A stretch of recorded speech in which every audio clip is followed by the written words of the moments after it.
Bueno, muy bien. Seguimos con la segunda parte del mensaje que ya habíamos comenzado respecto a la semana final de la vida del Señor Jesús.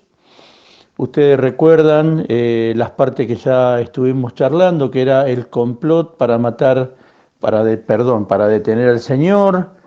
Jesús es ungido en Betania, la institución de la Santa Cena y Jesús anuncia la negación de Pedro. Bueno, oramos una corta oración, le pedimos a Dios la guía para que todos podamos aprender de su palabra. Oramos. Padre Celestial, te damos gracias, Señor, por este estudio y queremos pedirte que tú nos ayudes, nos guíes para poder aprender de tu palabra, poder apreciar más toda la obra del Señor Jesús y darle el valor que corresponde. Gracias por su vida, gracias por todo lo que Él hizo por nosotros. Bendecinos en el nombre de Jesús. Amén. Bueno, hoy nos tocaría la parte que el Señor ora en el Getsemaní. Eso está en Lucas 22, desde el 39 al 46. Y ustedes, como yo decía el otro día, tienen que imaginarse, o todos tenemos que imaginarnos, no solo, digamos, estos pasos de esta última semana del Señor, sino todo lo que era la carga emocional. Porque como dije la última vez en el mensaje anterior, el Señor sabía perfectamente bien que Él iba a terminar en la cruz. Y todo esto era un doloroso proceso que duró una semana aproximadamente, donde van sucediendo una serie de acontecimientos que, por supuesto, uno imagina emocionalmente para el Señor fueron de una carga muy grande. Bueno, acá lo tenemos al Señor en Getsemaní y en Lucas 22, versículo 39, dice: luego, acompañado por sus discípulos, Jesús salió del cuarto en el piso de arriba y, como de costumbre, fue al monte de los Olivos. Allí les dijo: oren para que no cedan a la tentación. Se alejó una distancia como de un tiro de piedra, se arrodilló y oró. Versículo 42, Padre, si quieres te pido que quites esta copa de sufrimiento de mí. Sin embargo, y acá hay algo que remarco porque es muy fuerte, quiero que se haga tu voluntad, no la mía. El Señor, desde el punto de vista humano, está sabiendo lo que le espera y todos los sufrimientos, y entonces hace este pedido, pero lógicamente Él pone por encima de su propia voluntad la voluntad de su Padre. El versículo 43 dice: entonces apareció un ángel del cielo y lo fortaleció. Oró con más fervor y estaba en tal agonía de espíritu que su sudor caía a la tierra como grandes gotas de sangre. Y esto está estudiado, de que cuando una persona vive una angustia, un momento angustiante muy, muy fuerte, se produce una rotura de unos capilares que tenemos en la frente y la transpiración se transforma, se va juntando con sangre realmente. Pero eso proviene o se produce de un momento de angustia muy profundo. Evidentemente el Señor estaba viviendo de esa manera. Finalmente, versículo 45, se puso de pie, regresó a donde estaban sus discípulos, pero los encontró dormidos, exhaustos por la tristeza. ¿Por qué duermen?, le preguntó. Levántense y oren para que no cedan ante la tentación. En ese momento que el Señor se levanta y va por sus discípulos, que no estaban muy lejos, un tiro de piedra se considera más o menos unos 40 metros, el Señor sabía que la voluntad del Padre era que Él siguiera hasta el final la tarea que tenía encomendada. Bueno, el próximo paso es el arresto del Señor Jesús. Acá también vemos algo, algo muy, muy importante. Sucede algo que, por supuesto, los soldados nunca habían visto, algo por el estilo. Fíjense, el relato está en varios evangelios, pero yo rescaté esto en San Juan 18, del 1 al 11. Dice así: después de decir estas cosas, Jesús cruzó el valle de Cedrón con sus discípulos y entró a un huerto de olivos. Judas, el traidor, conocía ese lugar porque Jesús solía reunirse allí con sus discípulos. Versículo 3, los principales sacerdotes y los fariseos le habían dado a Judas un grupo de soldados romanos y guardias del templo para que lo acompañaran. Llegaron al huerto de olivos con antorchas encendidas, linternas y armas. Fíjense todo el preparativo que tenían los soldados para detener a alguien absolutamente pacífico, que jamás había tenido violencia en su vida, ¿no? Jesús ya sabía todo lo que iba a suceder, así que salió al encuentro de ellos, no se anduvo escondiendo, lógicamente, directamente los enfrenta. ¿A quién buscáis?, les preguntó, una pregunta que era más que obvia. A Jesús de Nazaret, contestaron. Yo soy, dijo Jesús. Judas, el que lo traicionó, estaba con ellos. Cuando Jesús dijo, yo soy, ustedes recuerdan cuando estudiamos los yo soy, esta expresión tiene una carga, una fuerza, un poder que se desarrolla muy grande. Entonces sucede esto en el versículo 6. Cuando Jesús dijo, yo soy, todos retrocedieron y cayeron al piso o al suelo. Una vez más les preguntó, ¿a quién buscan? Y nuevamente ellos contestaron, a Jesús de Nazaret. Esto es una muestra de cómo el Señor tenía un poder importantísimo, un poder que Él podría haber usado para evitar todo este tiempo de dolor, todo este tiempo tan duro y cruel, pero lógico que Él tenía el objetivo fijado y no se iba a detener hasta que en la cruz pagara por nuestros pecados.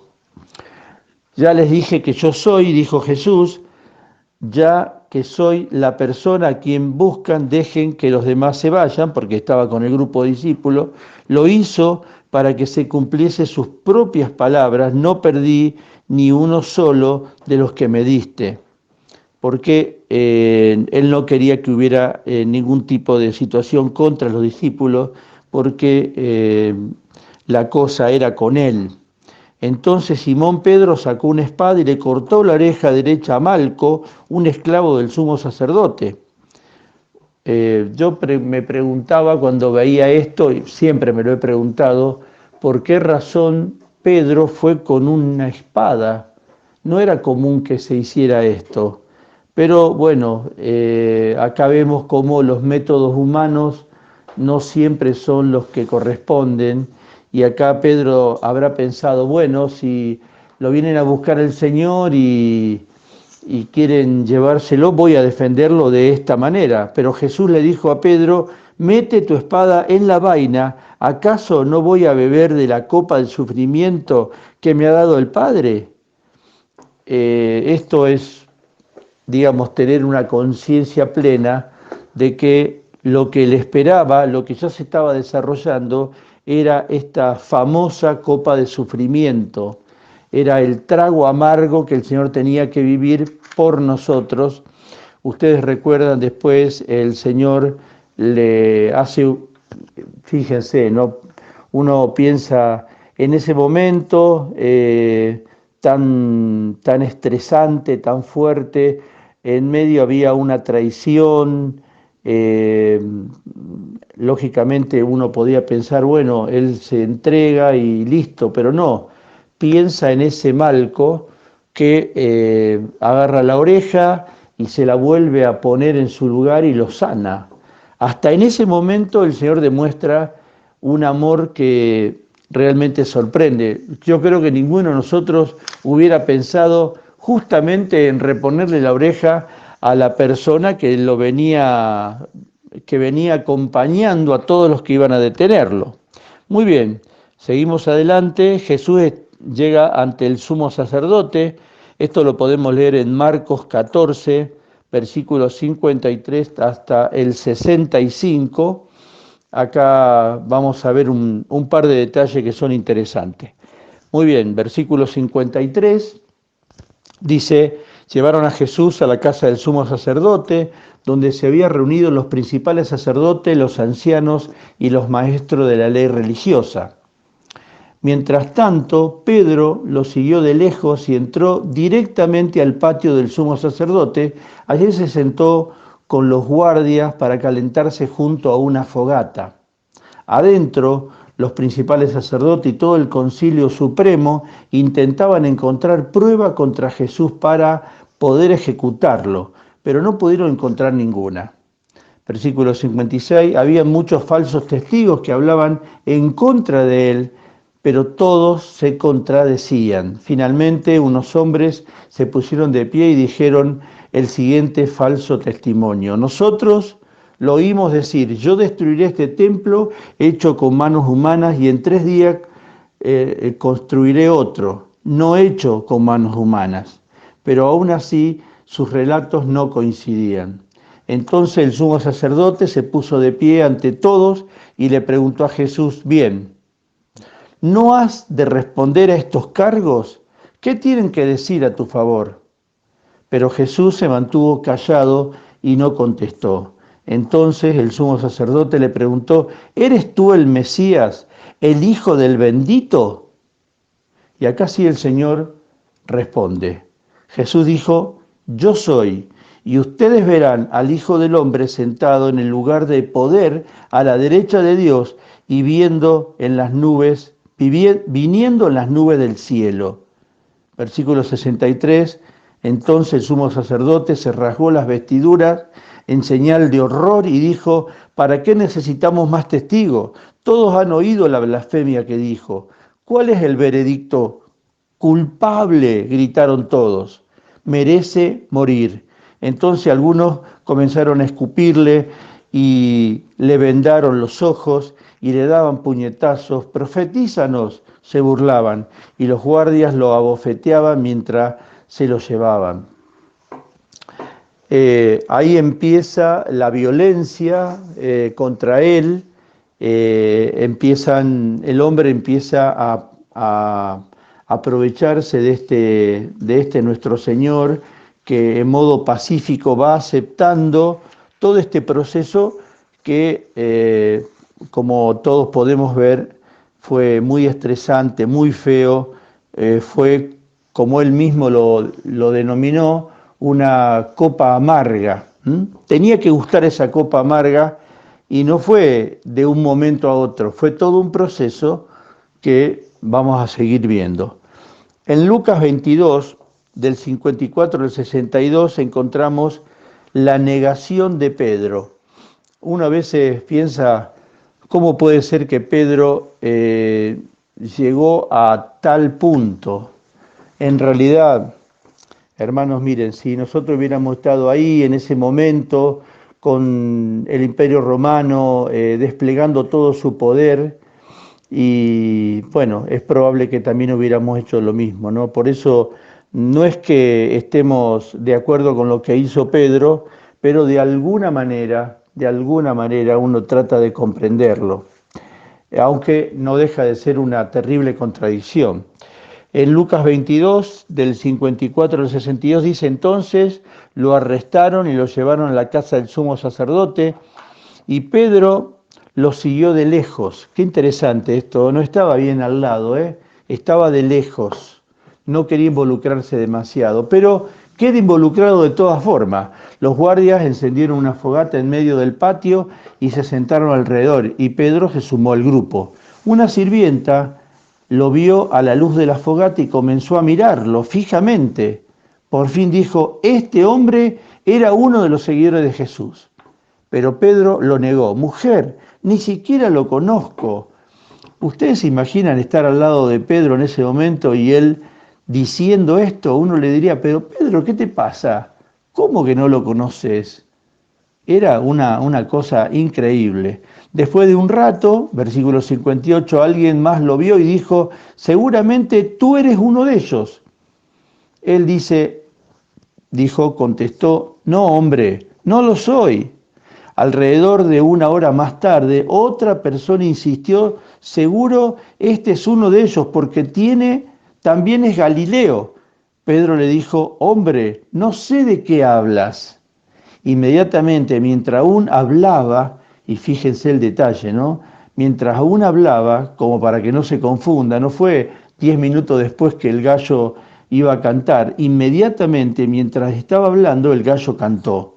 En ese momento el Señor se volvió y miró a Pedro. Ay, ustedes saben que a mí esta imagen, este momento, donde no hubo palabras, pero hubo solamente una mirada, yo creo que hubo un mensaje muy fuerte. El Señor le diría en esa mirada, ¿viste, Pedro, que yo te lo había anunciado? Vos me ibas a negar. Y él, que le contestó que de ninguna manera, que estaba dispuesto a darle la vida, lo estaba negando.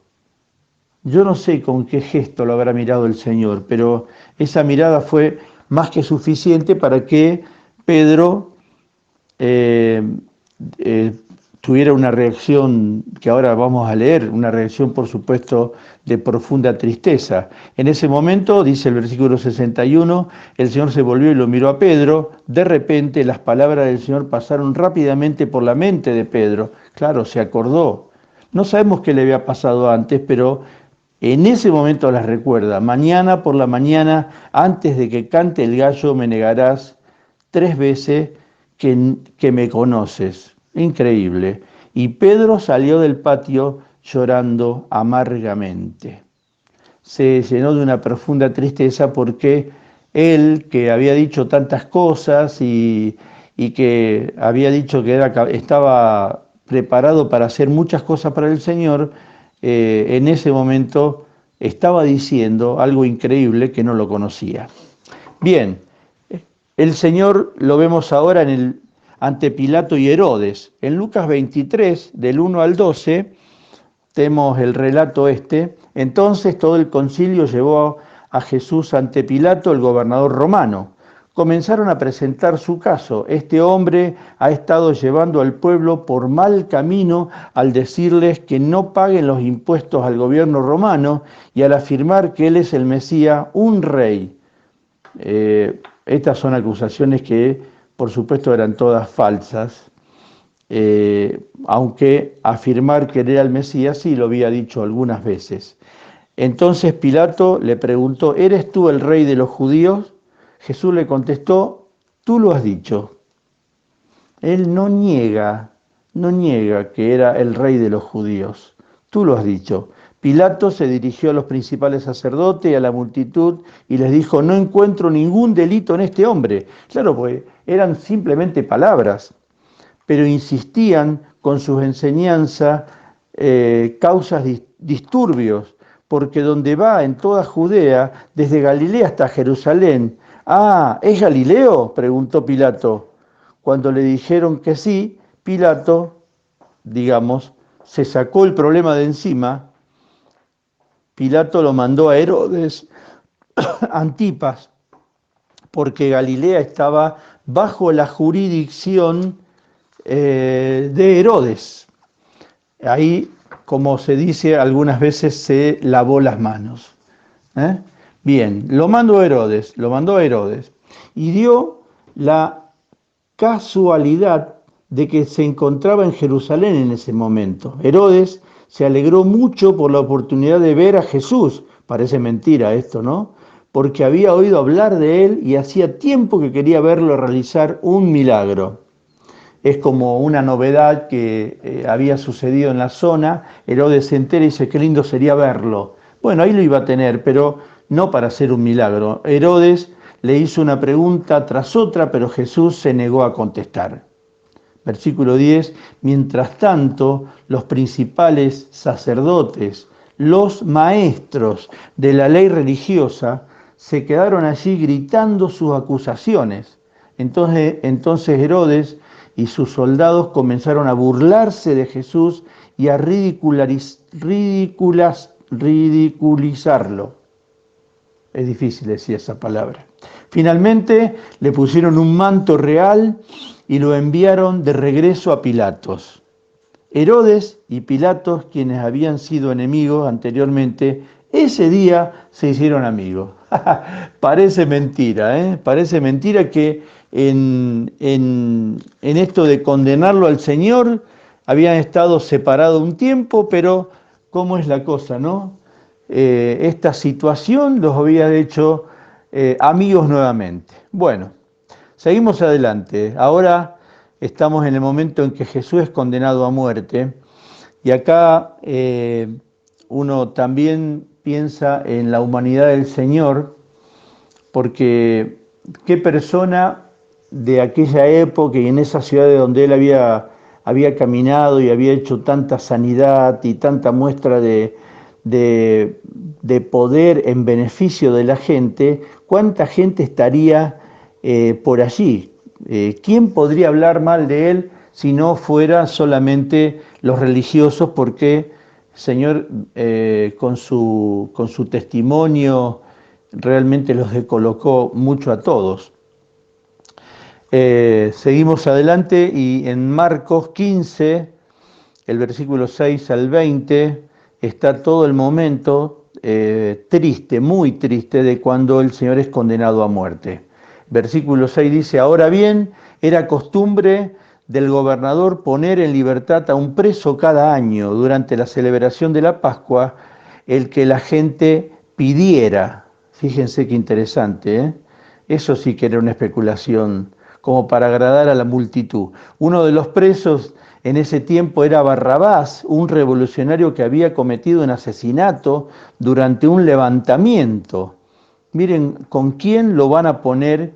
Uno dice, es muy fácil saber a quién tenían que elegir, por supuesto. La multitud acudió a Pilato y le pidió que soltara a un preso, como era la costumbre. ¿Quieren que les deje en libertad a este rey de los judíos?, preguntó Pilatos, pues ya se había dado cuenta de que los principales sacerdotes habían arrestado a Jesús por envidia. Qué interesante, ¿eh? Sin embargo, en ese momento, los principales sacerdotes incitaron a la multitud para que exigiera la libertad de Barrabás en lugar de la de Jesús.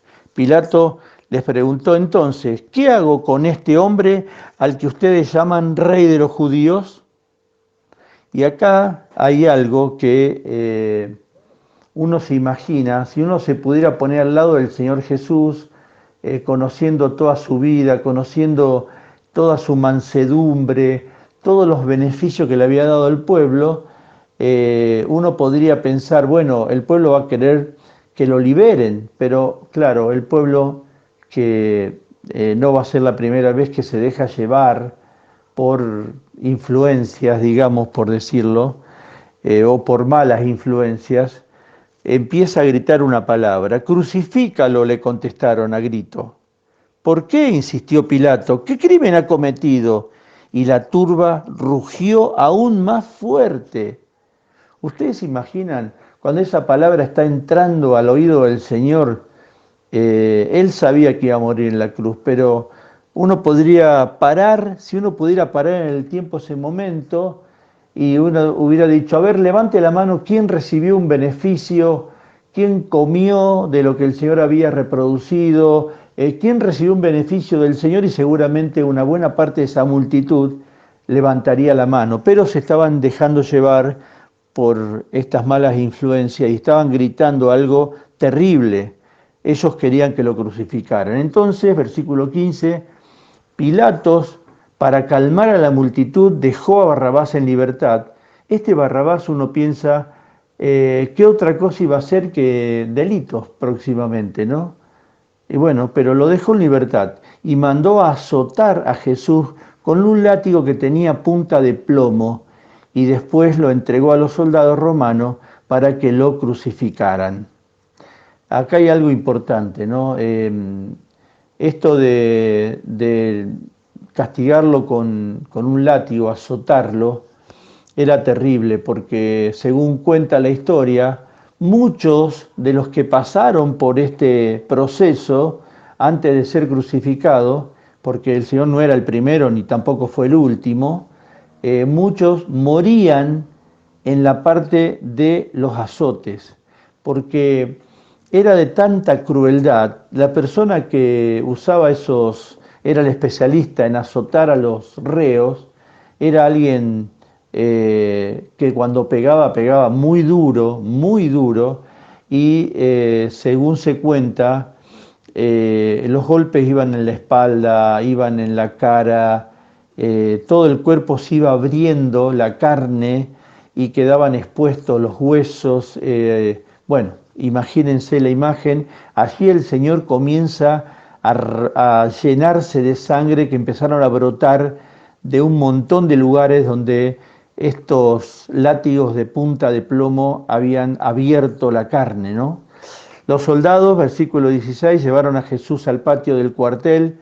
Claro, lo llevaron porque él ya no podía, seguramente estaría muy debilitado, al patio del cuartel general del gobernador llamado el Pretorio, y llamaron a todo el regimiento. Lo vistieron con un manto de púrpura y armaron una corona con ramas de espino, se la pusieron en la cabeza. Yo no creo que haya sido una colocación así muy suavecita, sino habrán tratado de que esas espinas se clavaran en su cabeza, en su frente, donde también empezó a correr mucha sangre. Entonces los saludaban y se mofaban: ¡viva el rey de los judíos! Y lo golpeaban en la cabeza con una caña de junco, y lo escupían y se ponían de rodilla para adorarlo burlonamente. Cuando al fin se cansaron, fíjense qué interesante, ya este espectáculo, que para los soldados era muy divertido y para el Señor sería profundamente doloroso, no solo por todo el cuerpo lastimado, sino por todo este momento tan desagradable que tenía que vivir. Ellos se cansan al final de hacerle burla, dice aquí.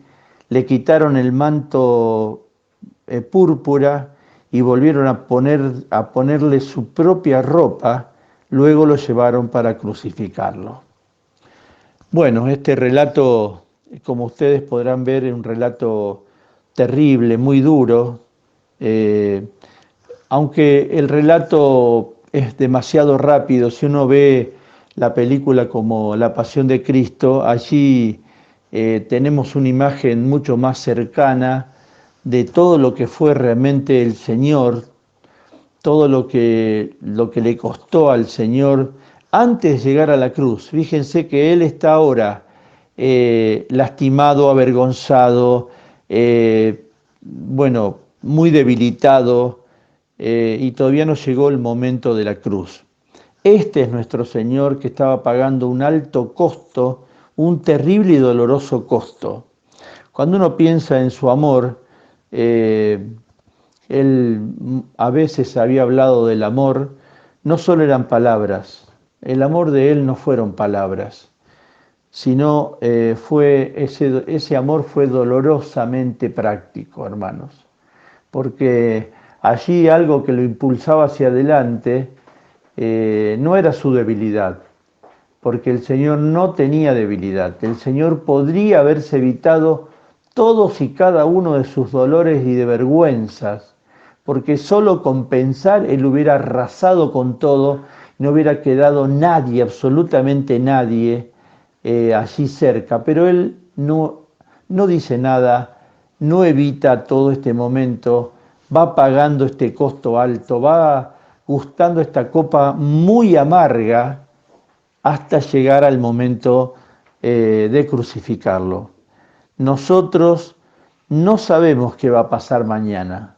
Él sí lo sabía, y a pesar de eso, Él dejó que los acontecimientos se fuesen dando, y el Imperio Romano creyó sacar del medio a esta persona, y por supuesto el sumo sacerdote y toda la casta religiosa, sacar del medio a este hombre que lo que había hecho era mostrar el poder de Dios, mostrar que era realmente el Hijo de Dios, y que su función era pagar los pecados. Bueno, hermanos, en el próximo mensaje ya nos vamos a meter en el momento de la crucifixión, pero hasta este momento que venimos relatando todo esto, realmente podemos decirle al Señor que estamos impresionados por su amor tan grande, que un amor que nosotros no merecíamos que Él nos expresara. Bueno, creo que tenemos que hacer en este momento algo que no hemos hecho en ningún otro mensaje, sino vamos a orar y agradecer a Dios por todo lo que Él hizo. Oramos. Padre Celestial, gracias por Cristo, gracias por ese amor, gracias porque Él podría haberse evitado todos esos dolores, pero por amor a nosotros siguió adelante hacia la cruz, su lugar doloroso donde allí iba a pagar por nuestros pecados. Gracias, Padre, gracias en el nombre de Jesús. Amén.